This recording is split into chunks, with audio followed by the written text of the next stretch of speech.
Religion imposée en Afrique, une escroquerie spirituelle bien huilée, pour dessoucher l'Africain de ses cultures et traditions ancestrales.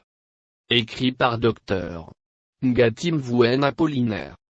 L'enfant Ticard du Cameroun. Voix narrative, Monsieur Mathieu, pour le compte de Astrid. Message du président béninois. Je vous prie de partager avec moi la pensée du président béninois Monsieur Patrice Talon.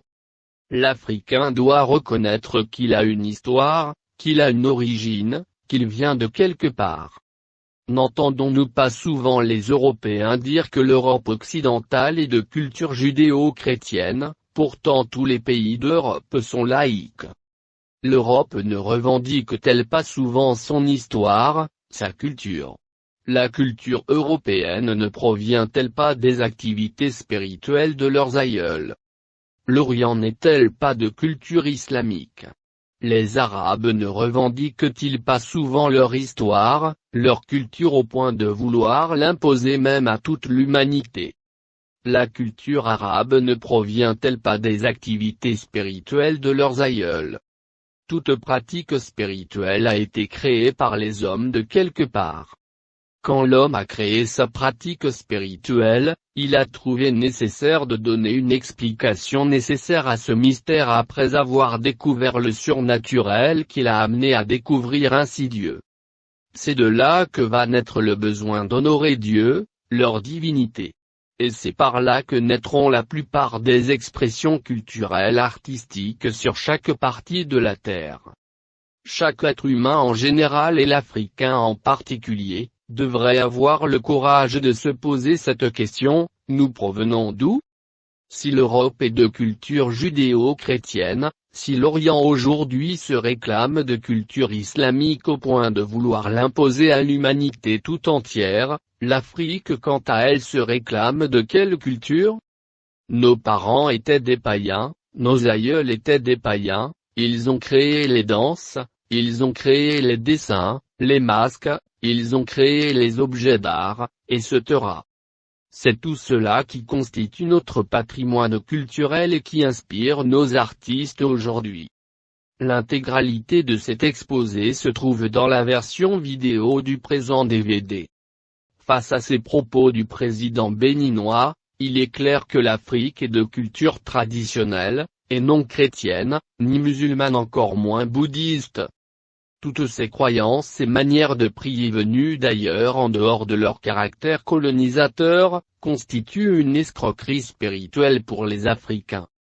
L'Afrique doit se réapproprier sa propre culture, car avant les religions venues d'ailleurs, l'Africain connaissait Dieu et était en contact avec lui par l'intermédiaire de ses ancêtres mieux qu'au XXIe siècle.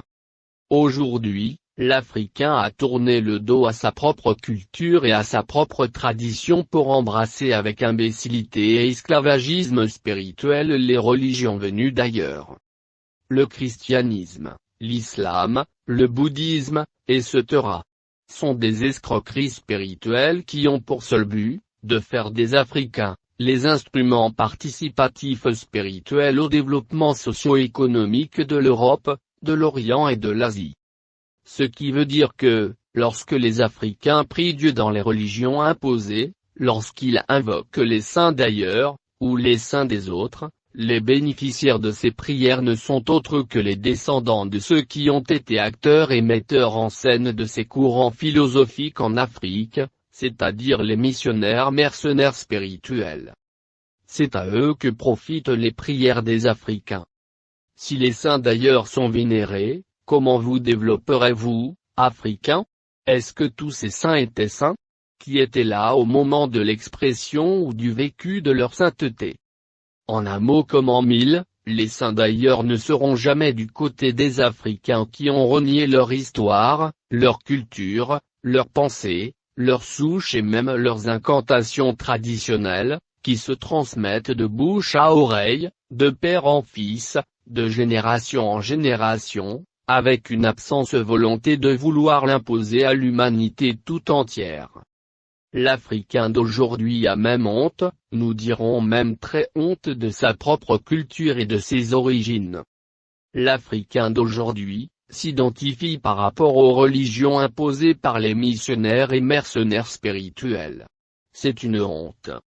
L'Africain d'aujourd'hui n'a plus de village, mais de ville. Il n'a plus de tradition, mais de soumission spirituelle et religieuse. Pourtant, sa spiritualité est restée la même depuis l'époque de ses ancêtres. Ceci nous amène à nous poser quelques questions, à savoir: pourquoi l'adhésion au christianisme a été faible en Inde? Pourquoi le taux de musulmans est faible en Inde? Pourquoi les Chinois ont leur religion à eux? Pourquoi l'Afrique est restée le meilleur champ d'expérimentation de tous les courants philosophiques pensés et moulés ailleurs?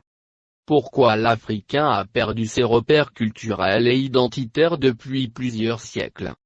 Pourquoi l'Africain a honte de ses origines et de ses pratiques spirituelles? Pourquoi plus on prie, et plus il y a le mal? Est-ce que prier selon notre spiritualité africaine peut-il provoquer autant de dérives que nous vivons dans notre société? Dans quel village en Afrique a-t-on déjà appris que l'air ou le vent simple est entré dans le vagin d'une femme, et elle est tombée enceinte, jusqu'à faire un enfant, au vu et au su de tous? C'est quelle histoire ça?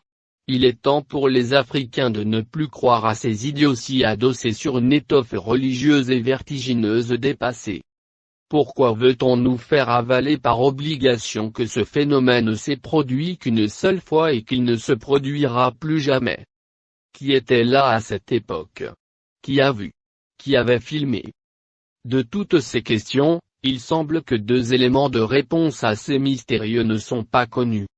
Nos recherches nous ont permis de découvrir les techniques qui ont été utilisées par les promoteurs de ces différents courants philosophiques, imposés aux Africains, dans le but de nettoyer leur cerveau, et les dessoucher de leur culture, de leur spiritualité et de leur tradition.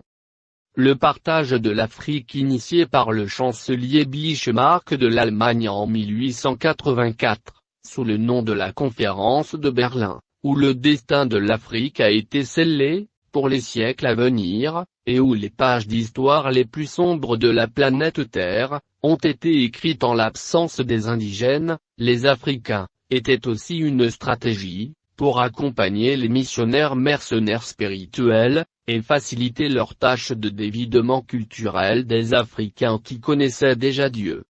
L'Africain a été escroqué spirituellement. Il est temps pour les Africains de se réveiller et réinitialiser toutes les variables relatives à la programmation définitive de leur identité culturelle et spirituelle.